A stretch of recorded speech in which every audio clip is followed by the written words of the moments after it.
d'accord, mais le vous, tu vois, il faut qu'il soit réduit. Parce que le moi et nous, il faut qu'il soit vraiment consistant. Donc ça, je pense que tu peux le synthétiser, hein, d'accord, pour arriver à vraiment ton paragraphe ici, où tu te mets en valeur, et tu vois, il faut qu'il soit au milieu et qu'il soit comme ça. Tu comprends? Alors, en plus, tu commences, regarde, tu vas te trouver tout seul. Hein. Il s'agirait pour moi d'un premier emploi dans cette profession où mes preuves restent à faire.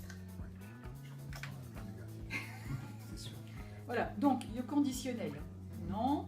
D'un premier emploi, je me dévalorise, en plus, ce n'était pas ton premier emploi. Une profession où mes preuves restent à faire. Que tu veux que je t'embauche? D'accord? Donc, il faut que tu revoies ce paragraphe en me disant, ce paragraphe-là, je vais me mettre en valeur et je vais vous proposer des choses. Donc, c'est pour ça que je disais tout à l'heure, il faut que tu fasses vraiment ton profil en disant qu'est-ce que j'ai fait qui va apporter un recruteur de DP. Donc, le recruteur de DP, il va avoir besoin d'un vendeur et toutes ces capacités que tu as citées toi-même, hein, de l'adaptation, de négociation, d'explication, d'argumentation.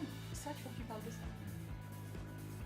Alors, en revanche, mes qualités d'inclination, d'autonomie, ma rigueur, mon goût du contact, mon aisance, m'autorisent à croire, sont là pour vous convaincre, tu vois, que je saurai rapidement trouver ma place dans cette profession. Je me ferai fort d'appliquer la politique commerciale du groupe en m'appuyant sur les notions acquises, non, sur tout ce que j'ai déjà fait, tu vois, sur mon expérience.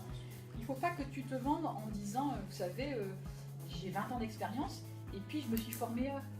Non, j'ai mes 20 ans d'expérience et ma formation, donc je vais être opérative.